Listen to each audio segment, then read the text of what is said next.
Chelsea have signed 42 players and Manchester City have only signed 1, which means this is going to be a blockbuster because we don't know what's going to happen. Chelsea against City, the biggest game of the weekend, you'd say. 4-4 last season. We got a City fan, we got a Chelsea fan, and I want to start with Kweku.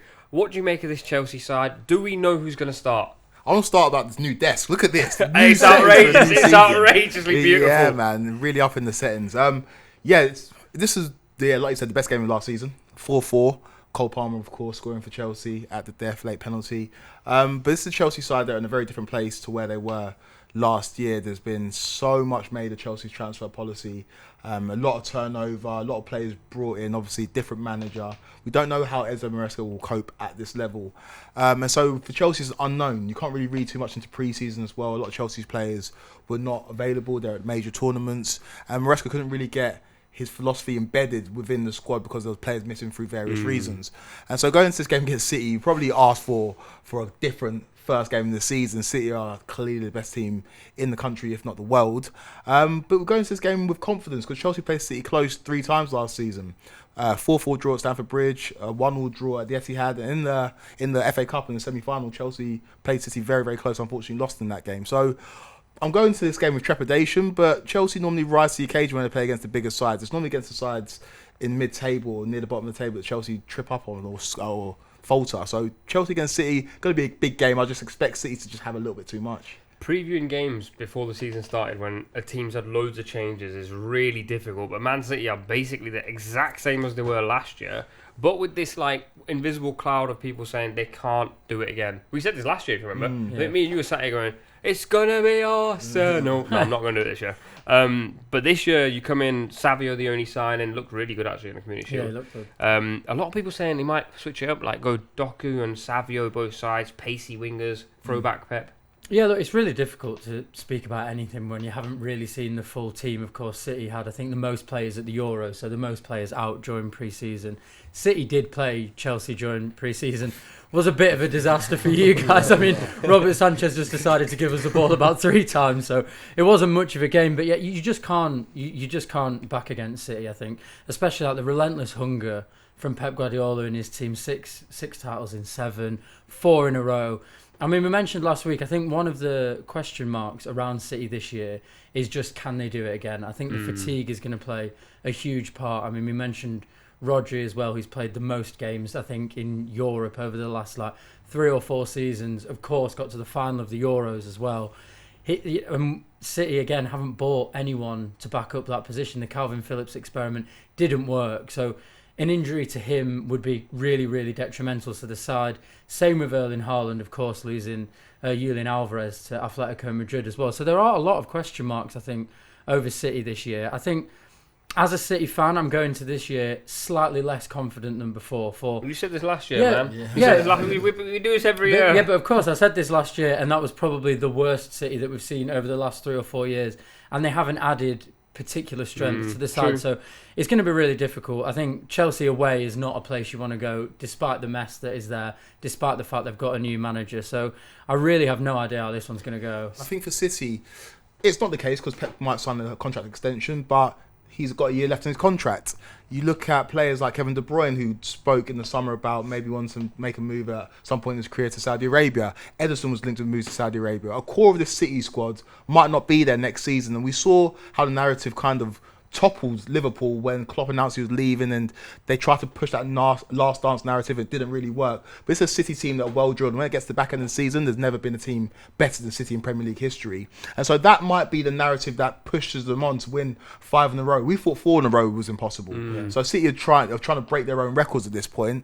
And to go again and again and again, you need something to kind of spark that fire. I know we're looking at it from a macro point of view as well. We're here to talk about the Chelsea-City game. But for City, I think that's how they have to look at it, because these games at the beginning of the season, we've seen it with Pep Guardiola, he's working things out. Pre-season's not always where he can get it. I don't think he's working things out. I think he knows the plan, because in the second half of the season, he flicks the switch. You know what I'm talking about. Yeah, and last 16 games, suddenly everything was figured out. You go, it's basically like that. He's known that the entire time. It seems like City under Guardiola kind of work in half seasons, don't they? The first half of the season is who's going to make my 11 for the second half of the season? And that's usually what happens, isn't it? After Christmas, he's pretty much found his 11 with maybe 2 or 3 subs, which he'll make almost religiously at the same point in the same games. And then that's usually how it works. But I think this year is going to be interesting because he found his 11 at the end of last season. Now, is that going to be the same? Is he going to start with that, or is he going to experiment again at the beginning of this season?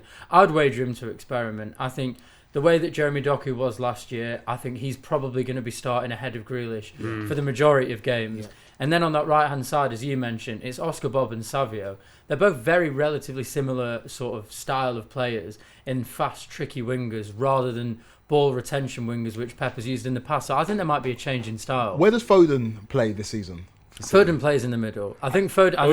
I think you build the team around Foden. Okay. I think De Bruyne was unbelievable last year. The amount of assists that he got in half a year after being injured, was incredible. But you just need to look at him and you can use the eye test to see that he can't burst past players anymore. He's just not the same player. And now he's older than he was last year.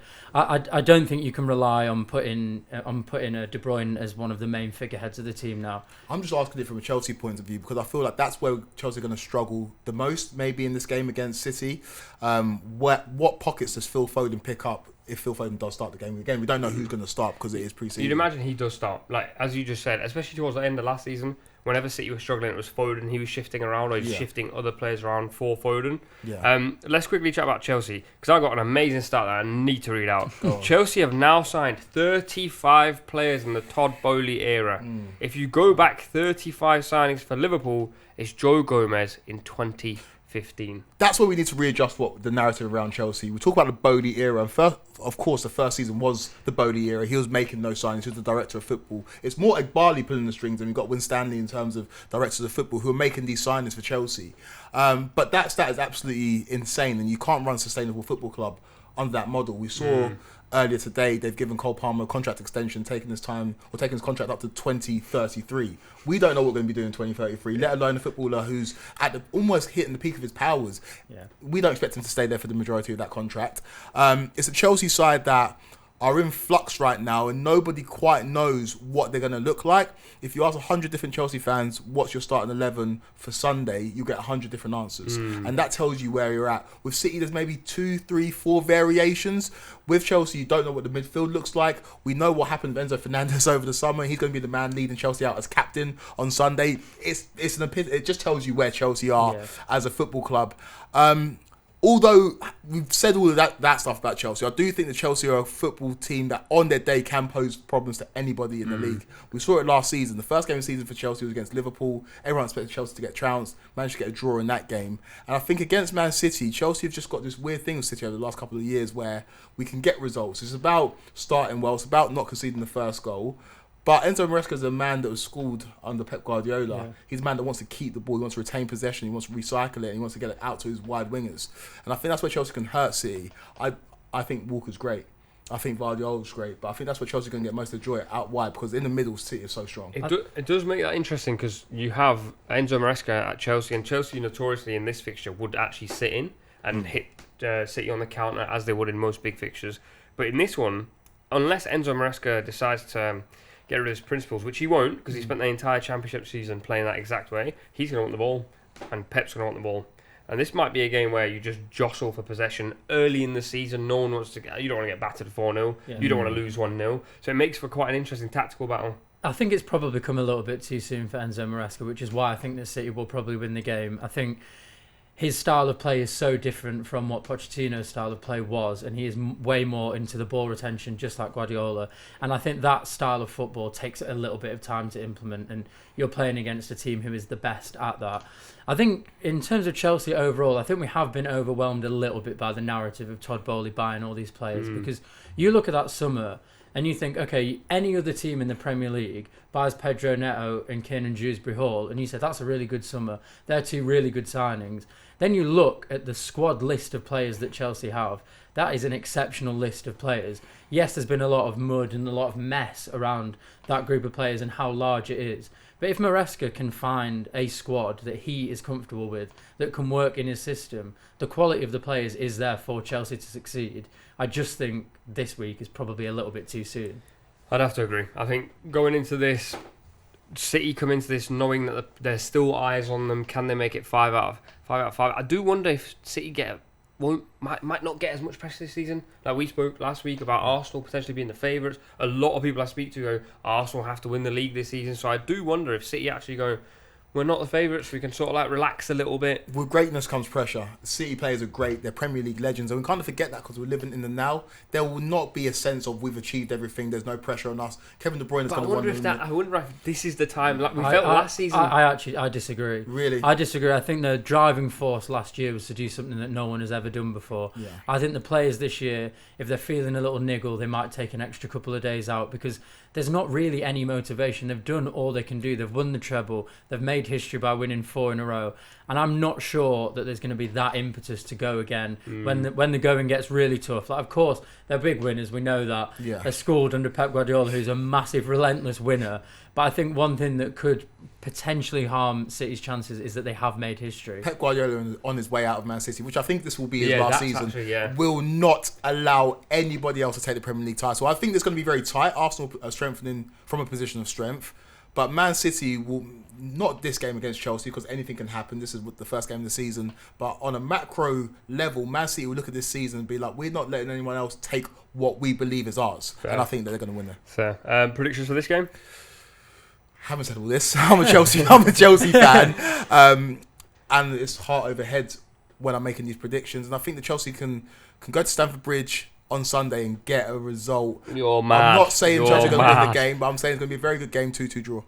Yeah, I think 2-1 City. Just having seen Chelsea in pre-season against City, I know it's pre-season, but they were a mess. I mean, the defence, the goalkeeper had no idea what they were doing. They gave City more chances than City gave themselves, and I don't think there's been enough time between that to change it. So I'm going 2-1 City. I'll go 3-1 City. You've lost your head. You've lost your head. Let us know in the comments below what you think's going to happen in this one.